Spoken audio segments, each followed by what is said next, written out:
kinda early. And I don't drink and drive, but chug and jive, so my woman ain't gotta worry. No, no. See, I can't be playing with her heart or playing with her mind. We ain't getting no younger, can't play with my time. And I know she miss me and can't wait to kiss me. So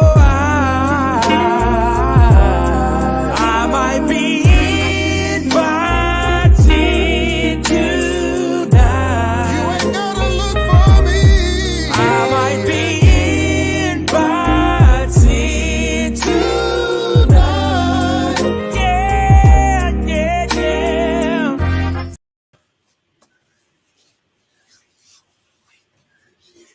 What's going on? Hello.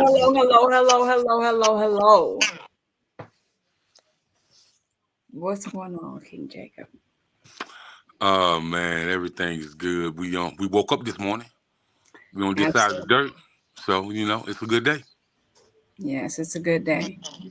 It's a good day. We breathing. I'm breathing. You breathing. Communicating. So what's happening with you? Life. You know how life is always lifing. You know, Mm-hmm. throw your box of lemons, and I make lemonade. That's just how it works. Yeah, life be lifing for sure. Yes. No pressure, no stress. I'm not stressing about nothing. That's good. But it's definitely life. What about you? What's going on? Man, just like you said, life be lifing. Just trying to push forward and just shock the world. That's always my goal, to shock the world. Okay. To just let them know. As long as you put the man upstairs first, anything can be accomplished. Absolutely. The impossible is very possible. So that's what it's about. Absolutely. Absolutely. That's all it's about. It ain't about nothing else. It ain't about nothing else. It's about each one teach one, go through lessons, trials, tribulations, and coming on the brighter side of things every single time. Right. So we got another star-studded episode with a great topic and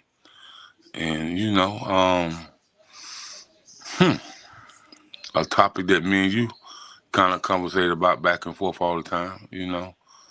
Understand. Came up with something. What we talking about tonight?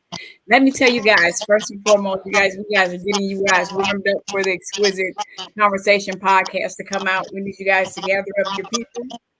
Make sure you like, follow, and share us. In addition to that, we want you guys to, if you have any artists, anybody that's innovative, anybody that's creative, anybody that's been on this world and this planet just a little bit, and they know a little something about something, you can definitely email us at exqpodcast@gmail.com, and one of us will definitely respond to you and set a date to get you on exquisite conversation. We're back from 2022. We're back from 2022, and I'm happy to be here because we got everything upgraded for you guys. And we got a little treat after this show. I want you guys to go to one of our pages. We have a welcome employee from the artificial intelligence world that we've been waiting for her to come out and trying to see how she was doing and how she was getting ready. But I guess today she's ready. So go check her out. We'll post her and she'll let you know what else is to come for Exquisite. So yeah, that was one of the drops for us today. And there's some more things that I'll drop out here for you guys throughout this conversation. But that's basically what we're doing, you guys. We're getting you guys warmed up with this yin and yang. My vibe, his vibe together, and bring you guys something new. All right. That's what I'm talking about. New, improved, just a new wave of public relations. Yes. I love it. Absolutely. So, Absolutely. Yeah, it's definitely a new wave of public relations. Great. So this topic though, understanding the entertainment business Mhm. as a whole, whether you're artist, whether you're actress or actor, a film director, a videographer, you know, a celebrity photographer, just whatever you do in the entertainment business. How well do you understand the entertainment business? Yeah. Not understanding your craft, but of course you got to understand your craft, but understanding the business and And what how. do you do if you don't understand it? If you what if you were taught? What if the things that you think you know are all wrong? You sharpen up. It's like things that it's like somebody who went to home improvement 20 years ago. So you don't think that the home improvement, occupation has changed. So you got to sharpen your skills up. And you got to be around like-minded people who've had these experiences that understand how the music business fluctuates. And when I say fluctuate, understanding the corporate structure, because it's very corporate. It's nothing but 10% music. The rest is business. Yes, And definitely. And that's really and that's in the world. And we want to talk about that as well. As we're going to give you guys the information in regards to business. We're talking about that. We're going to talk about that the next couple of conversations. And as we talk about those things with the conversations, we're going to gradually change our look because, as they say in the corporate world, they say what they say you are what you eat. Like so, for me as a publicist, being this would be an inappropriate look, but this is definitely this isn't a scarf. This is a head wrap that we would wear with the hoodie. But as a publicist, I should be on here and I should look my part. I should look the status quo of the publicist as a publicist. And if you look at any other publicist or other publicists, you rarely see a publicist downplayed or in a relaxed state. Everybody's razzle dazzled all the time. but Um, why? corporate, Okay, I, corporate. I I mean, I I understand, but the new wave of PR, the new wave of public brand managers, it's like, oh, they're like, this is me, you know. But we still gonna talk about this business, and we still gonna get into these conversations, and we still going to network with you at home, and and we're still gonna reach our target market audience. So they just adamant, like I see them come on live. They have their hoodie on, they have their baseball caps on, and they just get into the business. well, I mean, if they have the baby, 9 times out of 10, if you see a publicist with a baseball cap on, hoodie, t-shirt, 9 times out of 10, we were either exercising or out in the field or at an event. Um, and not depending on what type of campaign it is or what type of event it is, would be the reason why you were wearing, just comfortable attire. But I mean, per se, to start off exquisite conversation and to be here in this exquisite world, um,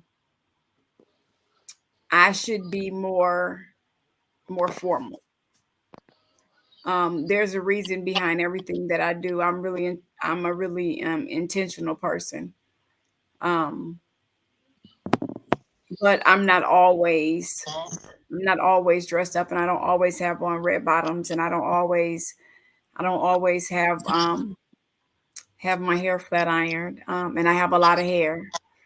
Um, so yeah, there's a reason behind the headscarf right now, and the and the things are tied up, and just the lax look. It was a Sunday, so um, and and it's okay to come on here and conversate and be yourself, and not anyone else.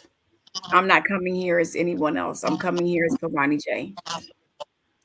Um, to see people be okay with themselves. Some people love to dress up every day, but when you have children and when you have grandchildren and when you have things that you have to do, and you should stop and take the time if you know what you have to do, or you have to get on a podcast prior to. Absolutely, if this was a podcast and we were to have people on here, um outside of just people on here that were of business stature or people on here, and it was a podcast with guests, then absolutely I would have came. I would have came appropriately, you guys. So I'm saying that to say, for anybody that has anything to say in the background, I wanted to cover that right off the bat because I do know the rules and the regulations of being a publicist.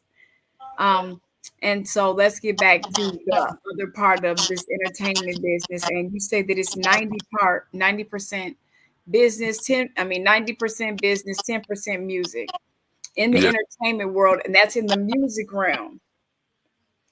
So when you see artists, right I now think. we are working out of that 50-year anniversary still from last year. Mhm. We've rubbed the souls and the spirits of the artists um, that have walked everyone else through the door. And I was listening to something today, and it was interesting to me.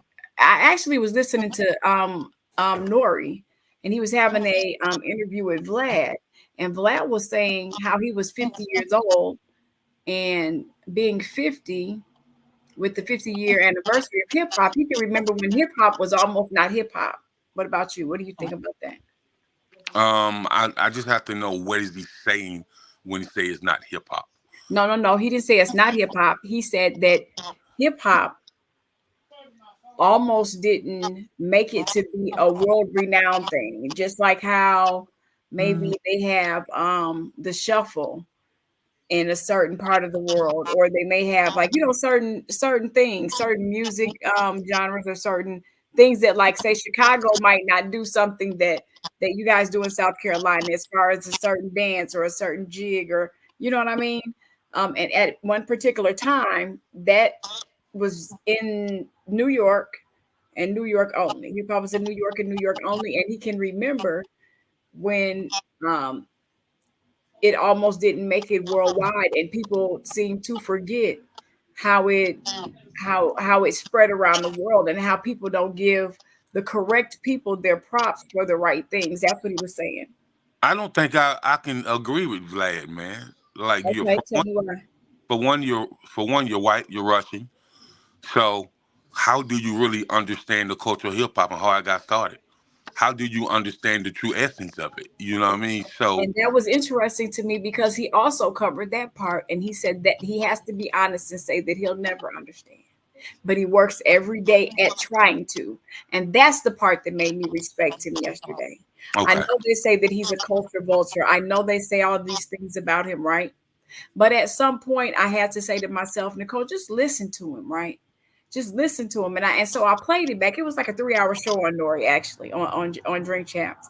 And we talk about a lot of podcasters, me and you, we talk about a lot of people in the entertainment industry. And it was really interesting to me how he was really humble. And he said that he said, why? Nori asked him a question, and he said, why do you say that? Because I'm white. Nori kind of held back a little bit, didn't really want to go any further. And then he said, well, go ahead and say it. Yeah, because I'm white. And then he said, well, no, I don't understand the essence of being of real hip hop. And as much as I try to, I'm white, and I'm not black, and I'll never do that. And I had to respect him for that. And that right there made me say, okay, Vlad, I'm gonna listen to it again, and then I'm gonna bring it. I want to use his words correctly because I don't want to misconstrue him. But he was definitely humble, and I think people should go watch Vlad on Nori. And so I watched another podcast after that, where they were bashing Nori because it was at one point, I guess Nori was like he didn't want to talk to Vlad and take all his shit down and blah blah blah. You remember that? Yeah. Okay, and so I guess with that happening, Nori came back, and with him having him on the show, they were like, Nori's a sellout because he said he wasn't dealing with him no more, blah blah blah blah blah. But at what point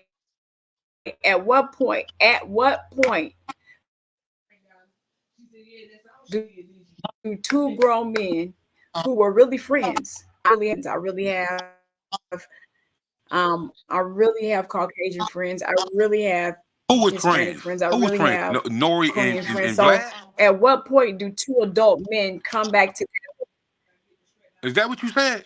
That's what they said. But they both said that they were friends. Yeah, they said they were friends, like they were at each other's house hanging oh, out. I ain't never heard that because Vlad is not the type of cat that I've ever seen in New York when I was up in Queensbridge, New York.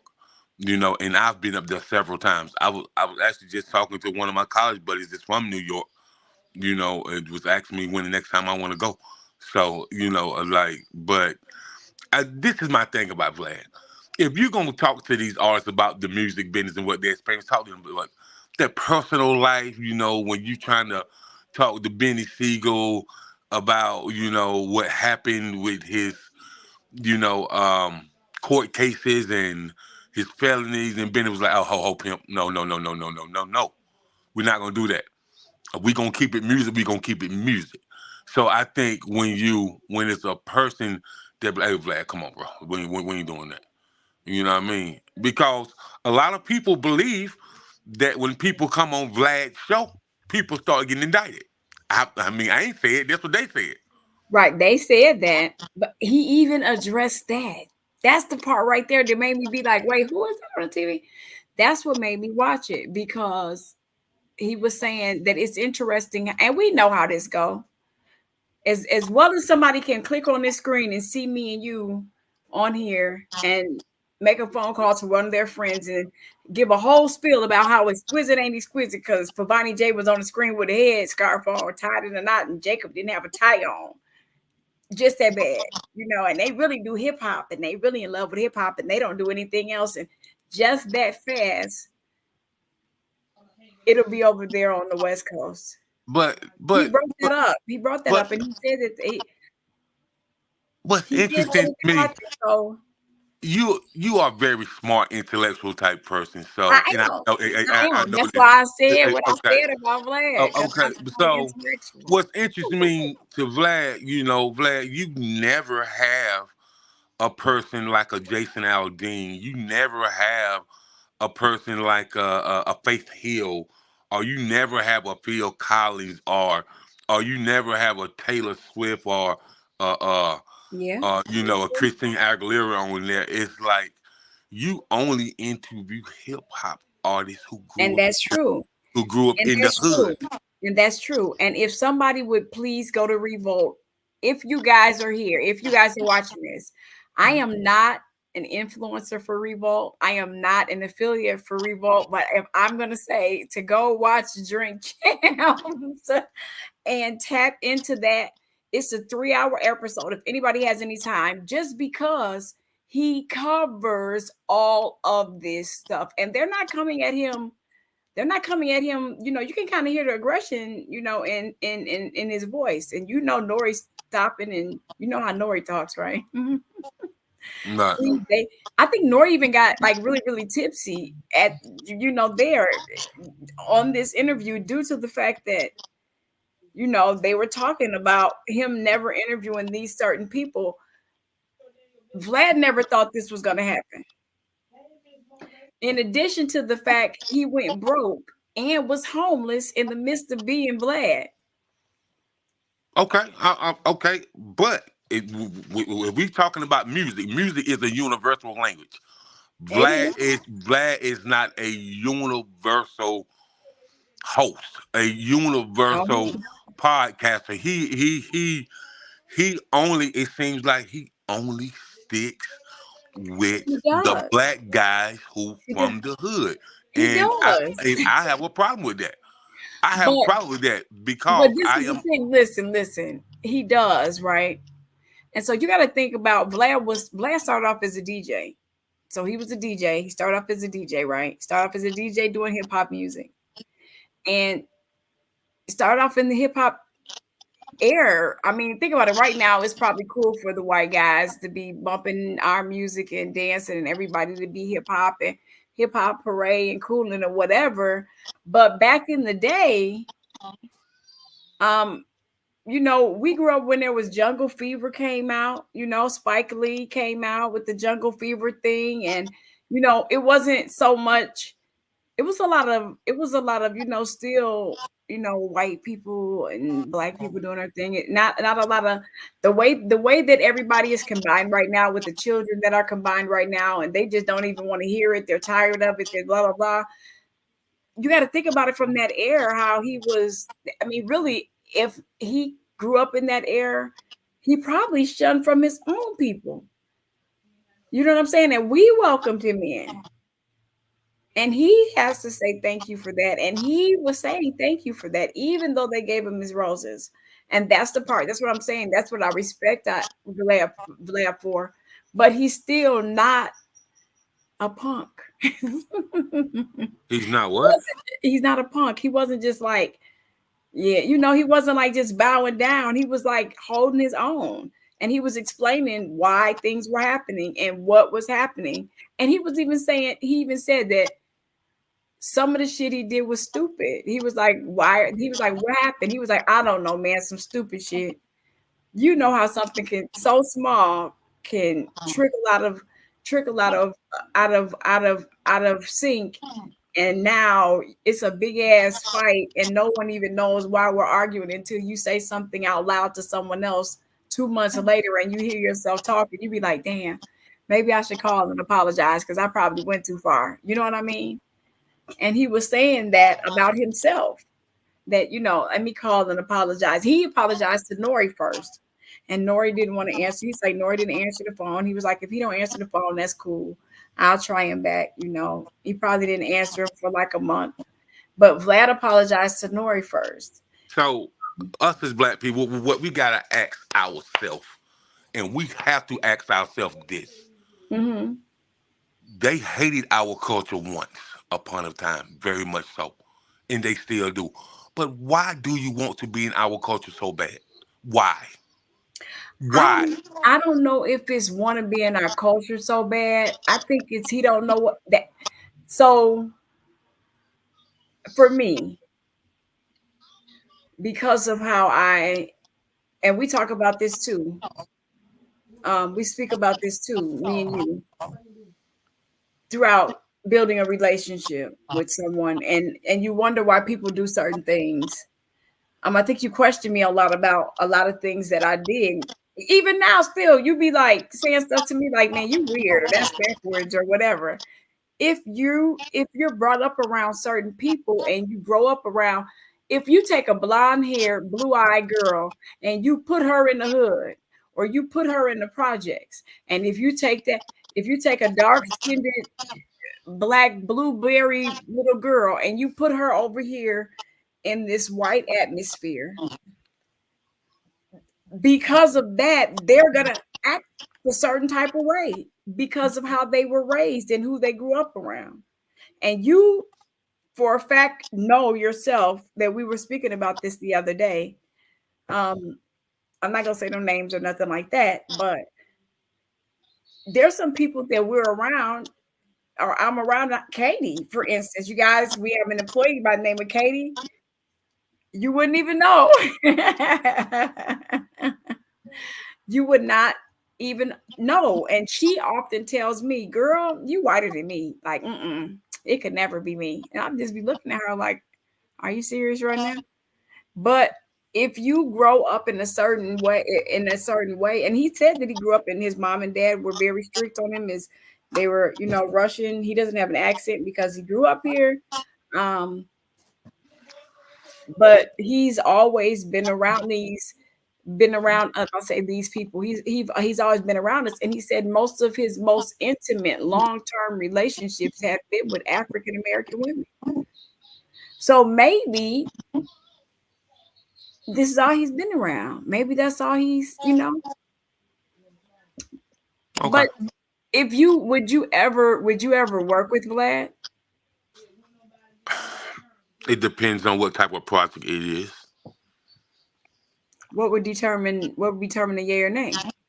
It's certain questions that he definitely won't be able to ask any of my people. Interesting. Now there's another. What Vlad did say is that the difference between my podcast and everybody else's podcast is that I do mass. He said we. So he has a team. He said, we do massive research, and I do ask those uncomfortable questions. Listen, man. If we talking about something and it's a music artist, it's an actress, it's an actor, or it's a film director, or somebody of that, asking about their craft. But when you start asking people about their personal business, because I don't, even with clients, I don't get very personal with them.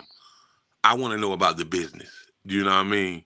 Like, it ain't really my business. You know what I'm saying?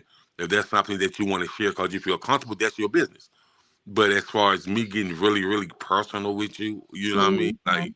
nah, man, I don't do that, man. I'm not that type of person, man. Just like somebody might Okay. say, well, such and such did this, and okay, and what do you want me to say? Like, this is no judgment zone. And I say, have he mistreated Jacob? No. Or have she mistreated Jacob? No. Like, does everybody have a past? Yeah.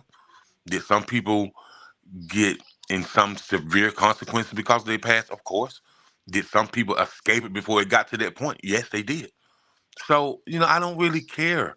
Like, what what am I asking you about your business for in your past when we make But he's five, interviewing them. He's we interviewing them. If we interview somebody on Exquisite Conversation, it's an exquisite conversation. We're not going to disrespect anybody. We're definitely not going to go across the guidelines, and we're definitely going to have the paperwork, MDAs, NDAs, and all the mutual non-disclosures we can. You know what I'm saying? Have signed before we do it. But that's what makes the podcaster. That's what the difference is in between the boring podcaster and the open podcaster is the content that you delivering. Well, I don't know because I can stem off your craft and what you did in your craft, and I can really make it very intellectual. I can make it very warm, very inviting. Like, I don't have to do your personal life. You know what I mean? I'm not Walter Concrete. I'm not Ed Sullivan. You know what I mean? So I don't have to go into your personal life because you know I'm, Well, what makes it juicy? what makes it juicy. Stuff that fans want to know about your music career or your entertainment career that they didn't know. You know what I mean? Because you can't look everything up on Google. Some things happen during early in the years that it don't report it. That's So facts. That's so facts. That's so facts. it's plenty stuff that can stem That's true. from just somebody's career. I don't really have to know about what happened to you when you was 19, 20, and how long you went in, and no, man, no. That's I his don't have, that's his stilo though, and that's how yeah, he's been yeah. able So, to catapult and monetize, his platform, to but where see, so you I don't can, think you don't think that him and Boosie like Ace Cool and Boons now or been like that. So whatever. yeah, but I ain't gonna say what I think about Boots on camera, but yeah, that's a whole different level. You know what I mean? Oh Like, wow. if you Ace Boone Coon with this man and you done seen the type of questions that he asks people, Boosie, then man, you can't say that you for the hood because Ooh, now because look at that. Vlad asks people questions. It's like when Benny Siegel stopped him in his track. Oh, listen, well, we gonna do that. We gonna keep it music. You know what I mean? Like, And that's all you gotta say upon having an interview. If you having an interview, and it's not going the right way, um, it's I guess Vlad is like a Wendy Williams, you would say.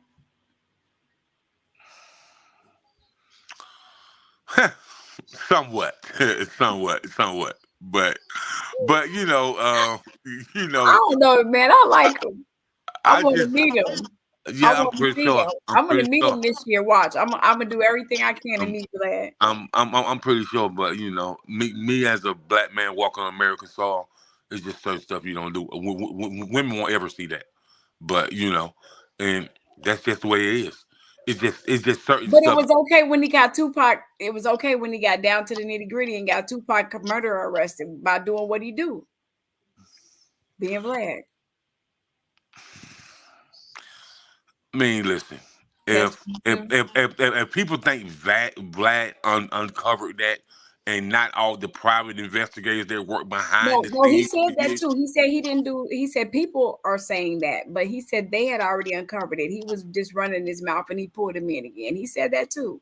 That's the part that I liked about him. That he didn't. You know what I'm saying? He wasn't trying to just come out here cocky, because he said that there was once upon a time when he was overly cocky and he had the big head and he was overly indulging in things, so on and so forth. And he was 17 years old and he bought um a kilo of cocaine, and he was robbed for it. And he said he can say that now because it's out of the statute of limitations.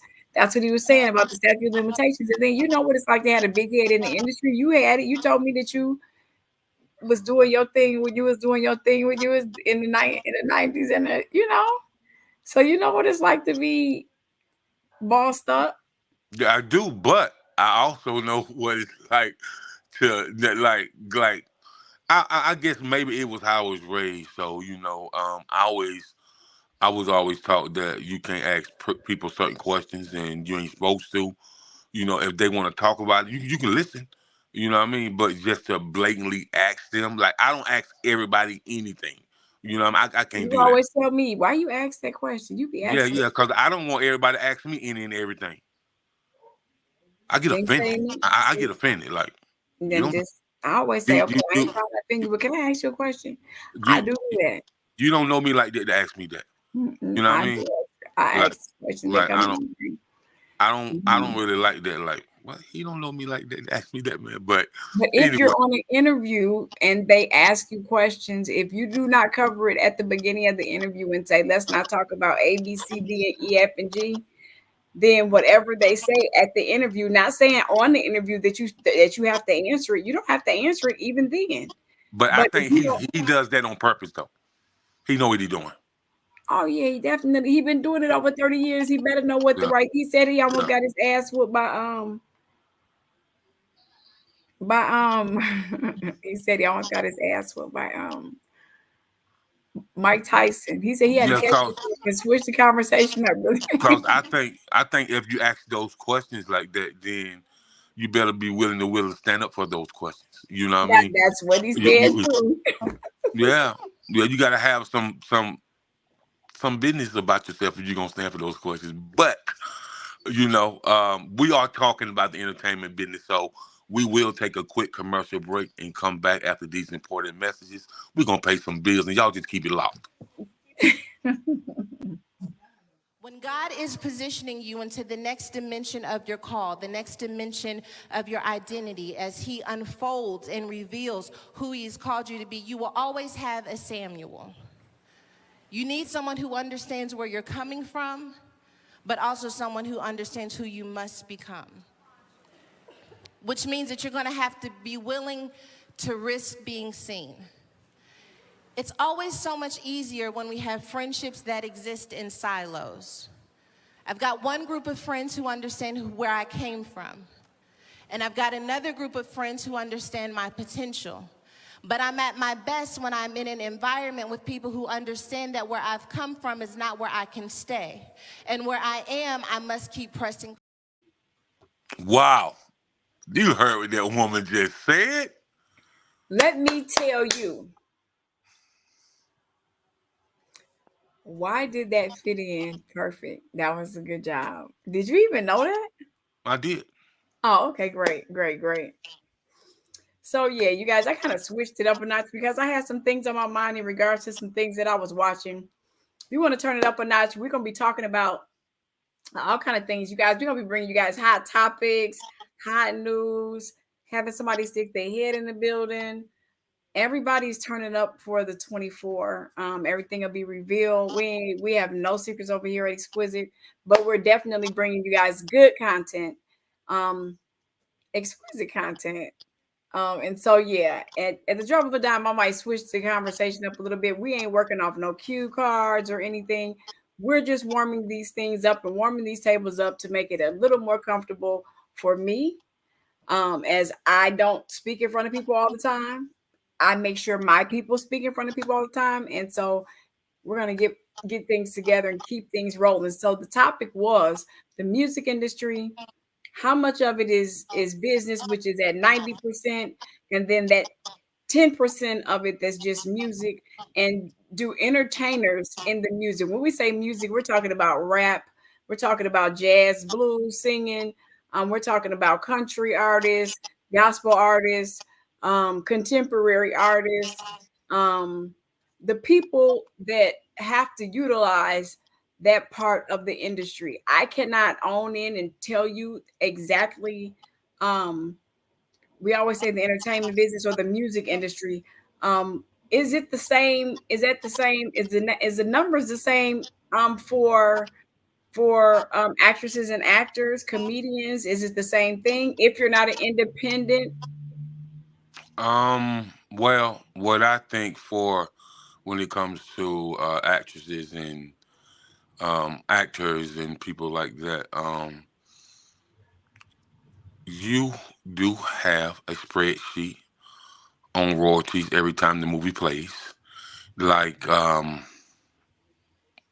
somebody was saying that the royalty check that Angela Bassett gets from What's Love Got to Do with it? It's crazy. Mhm. It's crazy. And what people don't know, the hit TV series 911, you know she's the highest paid actress in the world. She get paid $450,000 per episode. Wow. Yeah. Wow. Wow. Well, I mean, we just heard Taraji literally in tears, literally in tears. Now, But when I say hold on. she worked, when I say she worked that Color Purple, baby, But swinging her hips and doing her dips, honey. PavaniJ, but let me ask you this. Right. Let me ask you a very, very business minded intellectual question. Okay, come on. Upon receiving a contract, Hmm. did she have an attorney to sign off on it? Or did she sign the contract prematurely and now she feel like she's not getting what she deserves? Who, So Taraji? yeah, so I'm gonna say Now, this. I'm pretty sure Taraji rocking with an attorney. I'm pretty sure she rocking with an attorney. I don't think that she would have signed nothing prematurely, and she has agents.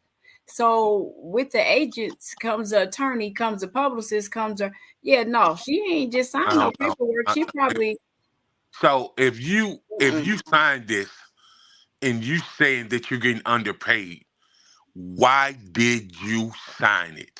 Cause she has to eat.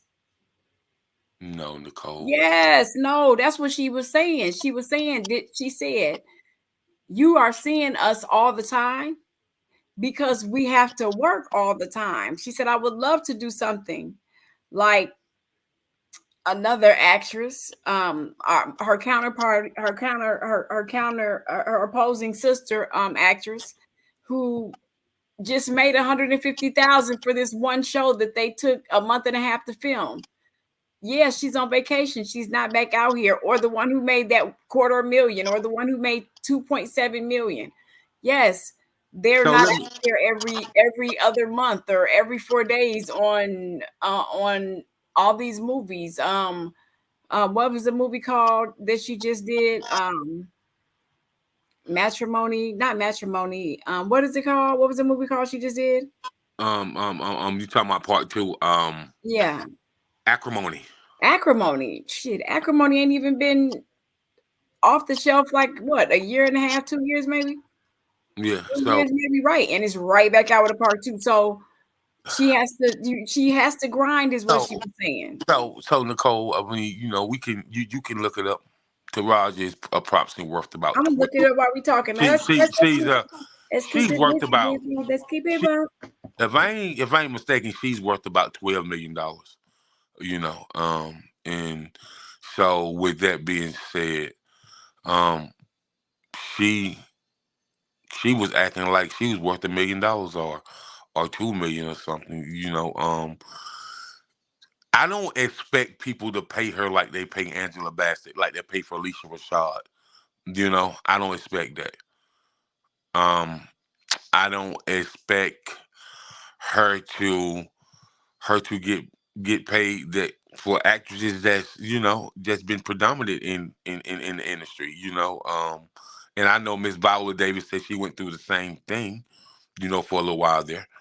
But what do you think? Did she think that she was gonna get paid like Julia Roberts?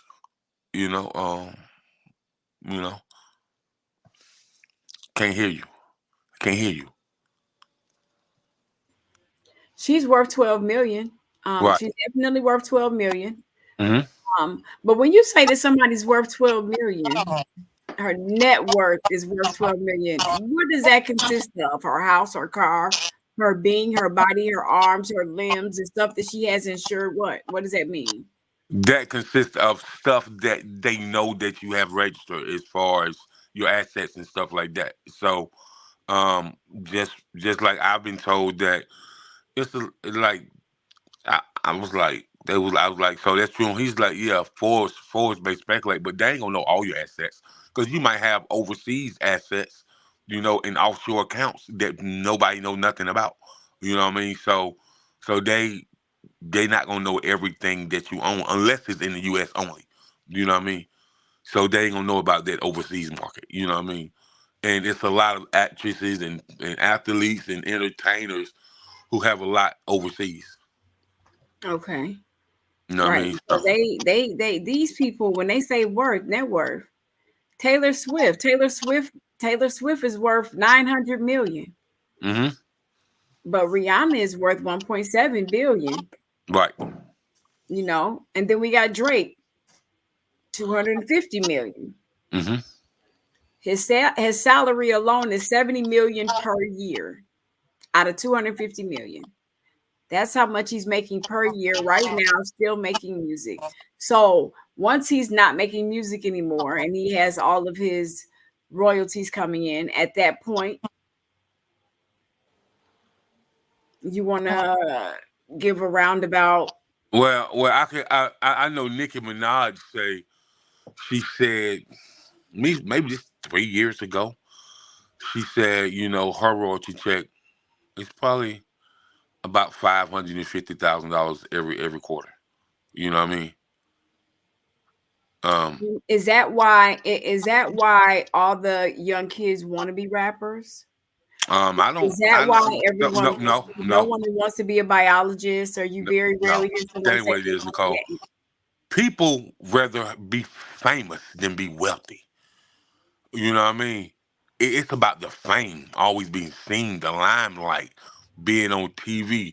People recognize you all over the world. You know what I mean? Because because you, because you got to think. Red Man got a lot of money. hmm Reggie Noble. Yeah. You know what he said he did? He said like all these people got these mansions. I bought me uh, a nice house, 3 rooms, 2 full bathrooms, a single car garage, and that house cost me way under $1 million, and I still have that house to this day. So to me, that's smart. Like J. Cole, he's smart. They say you can see him out in Fayetteville, North Carolina, riding his bicycle around, and he got 3, 4 cars in his garage, and he don't even drive them. You know what I Who? mean? J. Cole. Oh yeah, I would think J. Cole would. Even with even Andre 3000 though. When we were coming up and Andre 3000 and Outkast was out, I would have never thought that he would have been, so solemn right now and playing a flute that he made by hand. Like I would have thought that he would have been overly abundant, like pouring money out of everywhere. Like he was so different. Once you start doing things and making enough money, you can do things how you want to do things, dress how you want to dress, be who you want to be. Um, but he's so peaceful right now. But you do know what Outkast is, right? You do know they're the only rap duo who have went diamond 5 times. Yeah. You know what I mean? So just with going diamond alone, like you really don't got to do nothing else based off their music licensing and the royalty checks and people digitally remastering their music and putting it in the overseas market. They don't really have to do much because they put in work for the last 25, 30 years. So you know what I mean? and he can make his flute. You know what I mean? Just like No, it was they, no. I wasn't being funny about that. I was no, saying, I know. oh, I was What saying I'm like that saying, was very intriguing to me and very interesting to me. But when I think about Andre 3000 back then, I was crazy about Outkast. I was crazy about Wu Tang. I was crazy about all the I used to have CDs stacked up on the table in the dining room with my and the CD player at the top. And I don't even know. Do we have what kind of earphones did we have back then? Oh, I can't even remember. That's crazy. We had earphones, or did we have plug-in things? I don't even know. But whatever it was, I used to sit at the table and just play Andre 3000, play Lauryn Hill, play Outkast, then go back to Outkast, then play a little bit of Mary J. Blige. And so for me to still be here on this earth, thank you, God and universe, that I'm able to see. I remember those people, and I see Mary J. doing, you know, the movie Power. I see we don't know the backstory of all of them. I mean, we know what we know by way of doing research or by way of, but we don't walk with them every day. So we don't know the anguish, the pain, the hurt, the taxes, the laws that they've had to abide to, just like us as regular human beings. They're regular human beings when the money isn't concerned. But to see them transition from here and go to here, on television doing movies now, not looking a day older than they used to when they were younger, still doing the same dance moves as they did back then. Um, but what's so amazing though, with all the stuff we hear about Diddy, and guess who he got out of debt? Mary J. Blige. Yeah. but they're friends though, right? They were Yeah. friends. They were Yeah. always friends. Yeah. She was supposed to be his baby mama at one time. Oh, see, I don't know nothing about what she was doing with other stuff. Oh Yeah, I boy. don't know nothing about what she was doing with her stuff. Hey, That's I'm not just what it saying, is. man. I'm just saying. Listen, Uptown Records is all I can say. We're gonna leave Yeah, it I at don't that. know what she was doing with her stuff, but Yeah. hey, I thought that was Uh, Jodeci. I thought that was she was messing with yeah. the Yeah. Boop. Man. Hey, listen, man. They don't say See, he got the that's key. when music was music, and we Hey. had who else did we have? We had the Nappy Roots.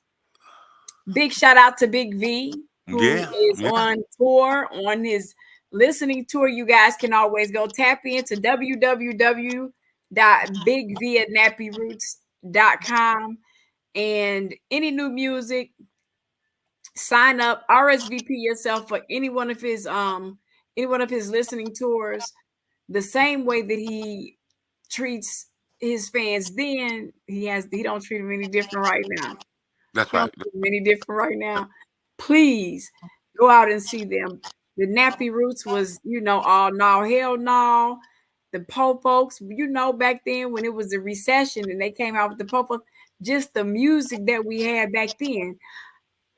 I didn't start hearing about the music licensing, the royalties, um, how people didn't get paid and things of that nature until I like got in my early 20s. I But, thought that if you okay. sold the Okay. CD, Okay. you Now. got the money for the CD because you sold the CD. When I'm walking around No, here selling my Pavani, clients CDs, I Pavani, no, Pavani, that ain't how it go. I know If, it's not how if it goes, but I'm saying that's what I thought back then. I know that's not how it goes now. if I'm if I have uh JA Enterprises, Jacob Anderson Enterprises, and I get up, I give an artist an 80-20 deal. That means that I'm cutting you a break. I'm gonna let you get 20% because of your craft. But Mm-hmm. in all actuality, I'm putting up all the money for the videos, for the recording time, for the mixing, mastering, for the radio play, for the music licensing, for the tours.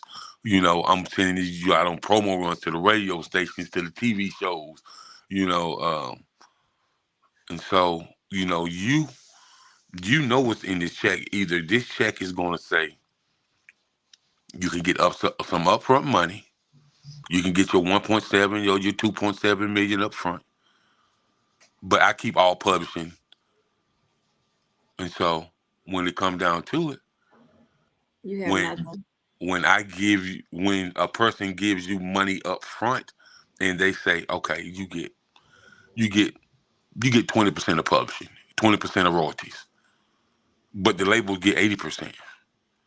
Mm-hmm. So, or they gave you the deal, well, you keep you keep 70 and we keep 30, and you get no money up front. We just use that money for marketing. But they don't, no, they don't want to do that. They don't want to do that at all. You know, They they put want that. insurance out on these kids. I've seen a label do that for sure. Put insurance out on my clients, and I was just kind of like, wow, But you want to know why? yeah, because they I don't yeah they said that